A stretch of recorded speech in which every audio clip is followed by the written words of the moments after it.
നമ്മളതിലെ ഹദ്ദാദിന്റെ ഒന്നാമത്തെ ദിക്റിനെ കുറിച്ചാണ് പറഞ്ഞത്. അതെ, നമുക്കിന്ന് രണ്ടാമത്തെ ദിക്റിന്റെ മഹത്വത്തെ കുറിച്ചൊന്ന് പറഞ്ഞാൽ. ഇൻഷാ അല്ലാഹ്.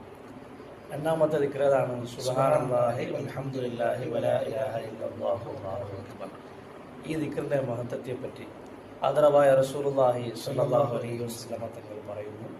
ഇമാം തുർമുദി ഉദ്ധരിക്കുന്ന ഒരു ഹദീസിൽ കാണാം, ഒരു ഉണങ്ങിയ വൃക്ഷത്തിൻ്റെ ആ വൃക്ഷത്തിൽ നിന്ന് ഇല കൊഴിയുന്നത് പോലെ ഒരു വിശ്വാസിയുടെ പാപങ്ങളെ അല്ലാഹു തആല മാപ്പാക്കി കൊടുക്കുകയാണ്. ഈ ദിക്ർ 40 അക്ഷരമാണ്.